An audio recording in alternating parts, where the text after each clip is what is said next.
नमस्कार मित्रों, अपने चैनल में सभी श्रोताओं का स्वागत करता हूं। आज उपस्थित है कथा सम्राट मुंशी प्रेमचंद जी की उपन्यास वरदान का दूसरा अंक। प्रथम अंक आप पहले सुन चुके हैं। मुंशी सालिग्राम बनारस के पुराने रईस थे। जीवन वृत्ति वकालत थी और पैतृक संपत्ति भी अधिक थी। दशाश्वमेघ घाट पर उनका वैभवान्वित गृह आकाश को स्पर्श करता था। उदार ऐसे कि 25-30 हजार की वार्षिक आय भी व्यय को पूरी न होती थी। साधु ब्राह्मणों के बड़े श्रद्धावान थे। वे जो कुछ कमाते वह स्वयं ब्रह्मभोज और साधुओं के भंडारे एवं सत्कार्य में व्यय हो जाता। नगर में कोई साधु महात्मा आ जाए, वह मुंशी जी का अतिथि। संस्कृत के ऐसे विद्वान के बड़े बड़े पंडित उनका लोहा मानते थे। वेदांतीय सिद्धांतों के वे अनुयायी थे। उनके चित्त की प्रवृत्ति वैराग्य की ओर थी। मुंशी जी को स्वभावतः बच्चों से बहुत प्रेम था।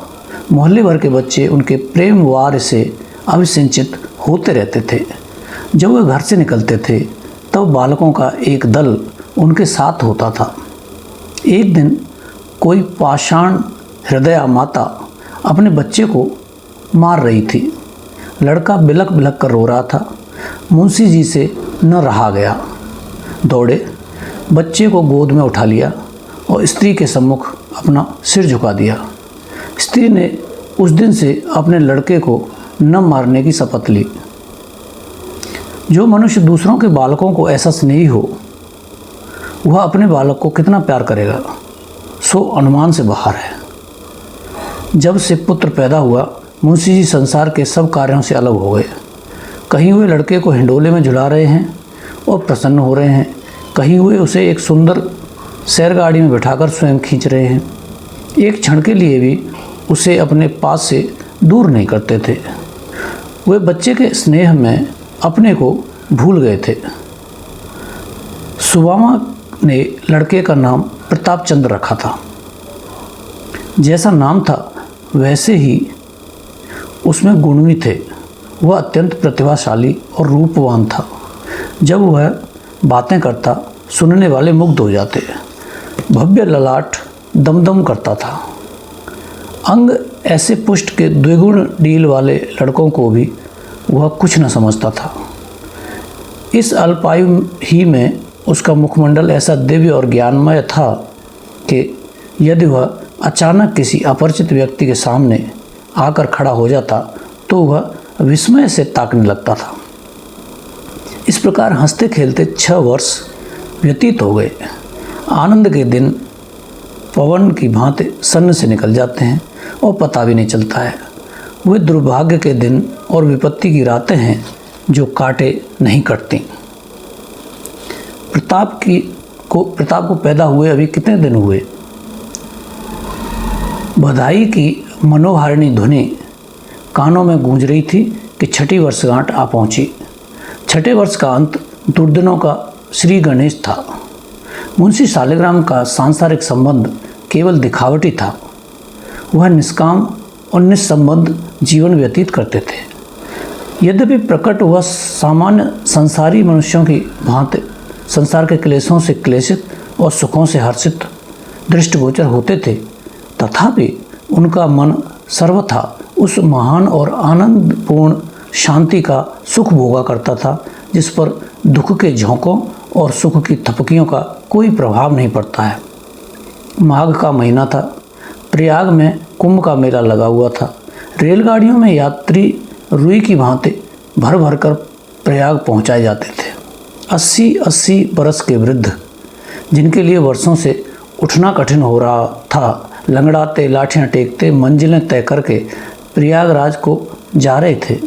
बड़े बड़े साधु महात्मा, जिनके दर्शनों की इच्छा लोगों को हिमालय की अंधेरी गुफाओं में खींच ले जाती थी, वह उस समय गंगा जी की पवित्र तरंगों में गले मिलने के लिए आए हुए थे।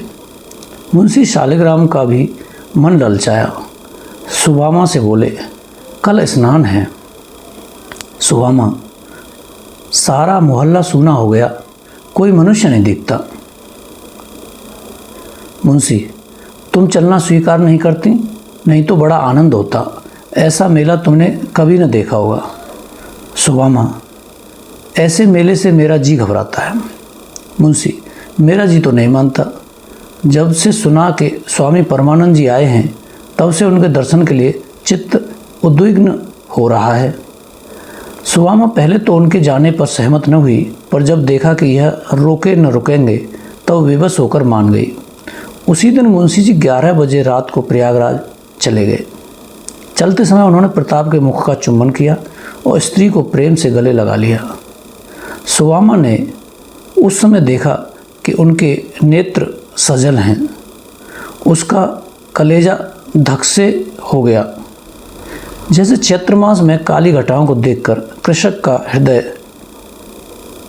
कांपने लगता है।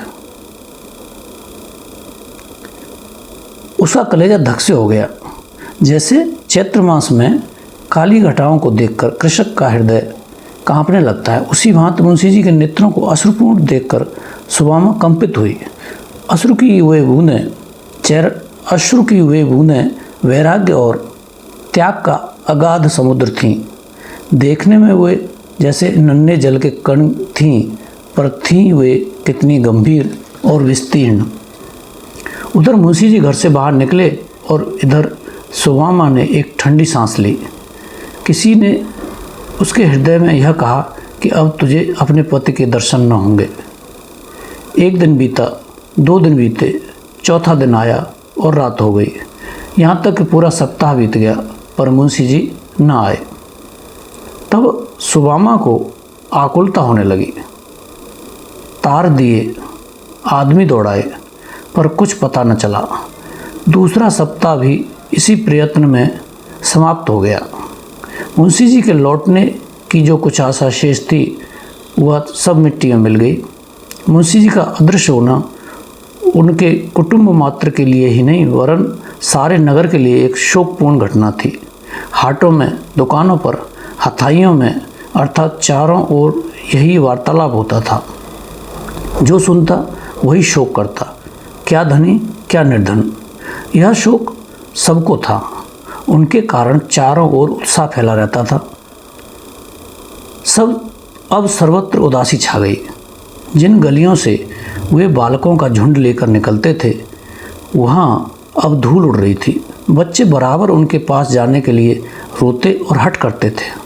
उन बेचारों को यह सुध कहाँ थी कि अब प्रमोद सभा भंग हो गई है।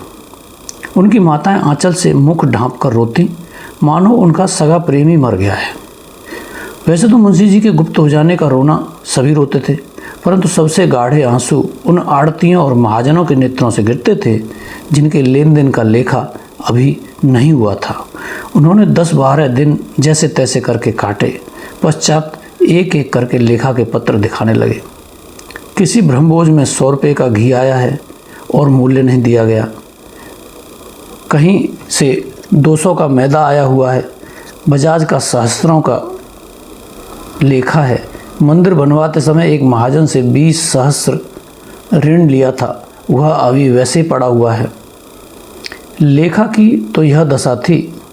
सामग्री की यह दशा के एक उत्तम ग्रह और तत्संबंधी सामग्रियों के अतिरिक्त कोई वस्तु न थी जिससे कोई बड़ी रकम खड़ी हो सके। भू संपत्ति बेचने के अतिरिक्त अन्य कोई उपाय न था जिससे धन प्राप्त करके ऋण चुकाया जा सके। बेचारी सुबामा सिर नीचे किए हुए चटाई पर बैठी थी और प्रताप चंद्र अपने लकड़ी के घोड़े पर सवार आंगन में टक टक कर रहा था कि पंडित मोटेराम शास्त्री, जो कुल के पुरोहित थे, मुस्कुराते हुए भीतर आए। उन्हें प्रसन्न देखकर निराश सुबामा चौंक कर उठ बैठी कि शायद यह कोई शुभ समाचार लाए हैं। उनके लिए आसन बिछा दिया और आशा भरी दृष्टि से देखने लगी। पंडित जी आसन पर बैठे और सूंघनी सूंघते हुए बोले, तुमने महाजनों का लेखा देखा? सुमामा ने निराशापूर्ण शब्दों में कहा, हाँ देखा तो। मोटेराम, रकम बड़ी गहरी है। मुंशी जी ने आगा पीछा कुछ न सोचा, अपने यहाँ कुछ हिसाब किताब न रखा। सुमामा, हाँ अब तो यह रकम बहुत गहरी नहीं तो इतने रुपए क्या, एक एक भोज में उठ गए हैं। मोटेराम, सब दिन समान नहीं बीतते। सुमामा, अब तो जो ईश्वर करेगा सो होगा, मैं क्या कर सकती हूँ। मोटेराम, हाँ ईश्वर की इच्छा तो मूल ही है, मगर तुमने भी कुछ सोचा है? सुमामा, हाँ गांव बेच डालूंगी। मोटेराम, राम राम, यह क्या कहती हो? भूमि बिक गई तो फिर क्या बात रह जाएगी? सुमामा, इसके सिवाय अब अन्य उपाय नहीं है। मोटेराम, भला पृथ्वी हाथ से निकल गई तो तुम लोगों का जीवन निर्वाह कैसे होगा? सुमामा, हमारा ईश्वर मालिक है, वही बेड़ा पार करेगा।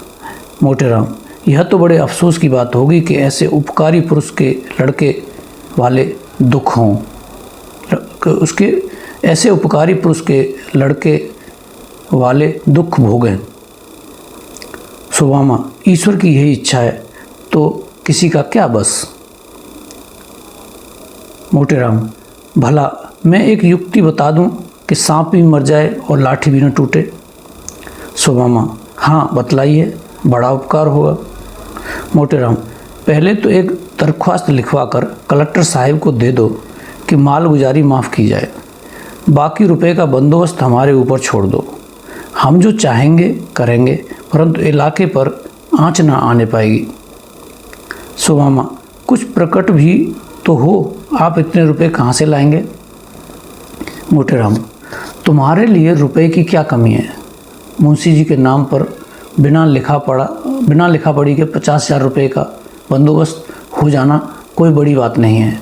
सच तो यह है कि रुपया रखा हुआ है, तुम्हारे मुँह से हाँ निकलने की देर है। सुमामा, नगर के भद्र पुरुषों ने एकत्र किया होगा। मोटेराम, हाँ बात की बात में रुपया एकत्र हो गया, साहब का इशारा बहुत था। सुमामा, कर मुक्ति के लिए प्रार्थना पत्र मुझसे न लिखवाया जाएगा और न मैं अपने स्वामी के नाम पर ऋण ही लेना चाहती हूँ। मैं सबका एक एक पैसा अपने गाँवों से ही चुका दूंगी। यह कहकर सुमामा ने रुखाई से मुँह फेर लिया और उसके पीले तथा शोकान्वित बदन पर क्रोध सा झलकने लगा। मोटेराम ने देखा कि बात बिगाड़ना चाहती है तो संभल कर बोले, अच्छा जैसी तुम्हारी इच्छा, इसमें कोई ज़बरदस्ती नहीं है, मगर यदि हमने तुमको किसी प्रकार का दुख उठाते देखा तो उस दिन प्रलय हो जाएगी, बस इतना समझ लो। सुमामा, तो आप क्या यह चाहते हैं कि मैं अपने पति के नाम पर दूसरों की कृतज्ञता का भार रखूं? मैं इसी घर में जल मरूंगी, अनशन करते करते मर जाऊंगी, पर किसी की उपकृत न बनूंगी। मोटेराम, छी, तुम्हारे ऊपर निहोरा कौन कर सकता है? कैसी बात मुख से निकालती हो? ऋण लेने में कोई लाज नहीं है। कौन रईस है जिस पर 1,00,000 2,00,000 का ऋण न हो? सुमामा, मुझे विश्वास नहीं होता कि इस ऋण में निहोरा नहीं है। मोटेराम, सुमामा तुम्हारी बुद्धि कहाँ गई? भला सब प्रकार के दुख उठा लोगी, पर क्या तुम्हें इस बालक पर दया नहीं आती? मोटेराम की यह बात बहुत कड़ी लगी। सुमामा सजल नयना हो गई। उसने पुत्र की ओर करुणा भरी दृष्टि से देखा। इस बच्चे के लिए मैंने कौन कौन सी तपस्या नहीं की? क्या उसके भाग्य में दुख की बदा है? जो अमोला जलवायु के प्रखर झोंकों से बचाया जाता था, जिस पर सूर्य की प्रचंड किरणें न पड़ने पाती थीं, जो स्नेह सुधा से अभिसिंचित रहता था, क्या यह आज इसी जलती हुई धूप और इस आग की लपट में मुरझाएगा? सुमामा कई मिनट तक इसी चिंता में बैठी रही। मोटेराम मन ही मन प्रसन्न हो रहे थे कि अब सफलीभूत हुआ।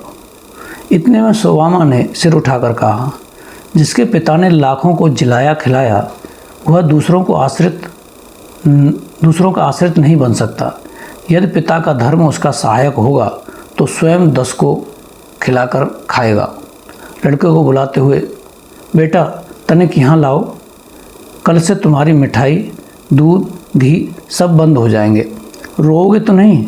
यह कहकर उसने बेटे को प्यार से गोद में बैठा लिया और उसके गुलाबी गालों पर पसीना पहुँचकर चुम्बन कर लिया। प्रताप, क्या कहा? कल से मिठाई बंद होगी? क्यों, क्या हलवाई की दुकान पर मिठाई नहीं है? सुदामा, मिठाई तो है, पर उसका रुपया कौन देगा? प्रताप, हम बड़े होंगे तो उसको बहुत सा रुपया देंगे। चल टक टक, देख माँ कैसा तेज घोड़ा है। सुदामा की आंखों में फिर से जल भर आया। हाँ हंत, इस सौंदर्य और सुकुमारता की मूर्ति पर अभी से दरिद्रता की आपत्ति आ जाएंगी। नहीं नहीं, मैं स्वयं सब भोग लूँगी, परंतु अपने प्राण प्यारे बच्चे के ऊपर आपत्ति की परछाई तक न आने दूंगी। माता तो यह सोच रही थी और प्रताप अपने हठी और मुँहजोड़ घोड़े पर चढ़ने में पूर्ण शक्ति से लीन हो रहा था। बच्चे मन के राजा होते हैं। अभिप्राय यह कि मोटाराम ने बहुत जाल फैलाया, विविध प्रकार का वाक्य चातुर्य दिखलाया, परंतु सुदामा ने एक बार नहीं करके हाँ न की। उसकी इस आत्मरक्षा का समाचार जिसने सुना, धन्य धन्य कहा। लोगों के हृदय में उसकी प्रतिष्ठा दूनी हो गई। उसने वही किया जो ऐसे संतोषपूर्ण और उदार हृदय मनुष्य की स्त्री को उचित था। इसके 15वें दिन इलाका नीलाम पर चढ़ा। 50 सहस्र रुपये प्राप्त हुए। कुल ऋण चुका दिया गया। घर का अनावश्यक सामान बेच दिया गया। मकान में भी सुदामा ने भीतर से ऊंची ऊंची दीवारें खिंचवाकर 2 अलग अलग खंड कर दिए। एक में आप रहने लगी और दूसरा भाड़े पर उठा दिया। मित्रों, आपने अभी सुना मुंशी प्रेमचंद के उपन्यास वरदान का दूसरा अंक। अगला अंक क्रमशः प्रसारित किया जाएगा। जिन मित्रों ने चैनल को सब्सक्राइब नहीं किया है वे कर लें, तो हम और आप जुड़े रहेंगे। धन्यवाद।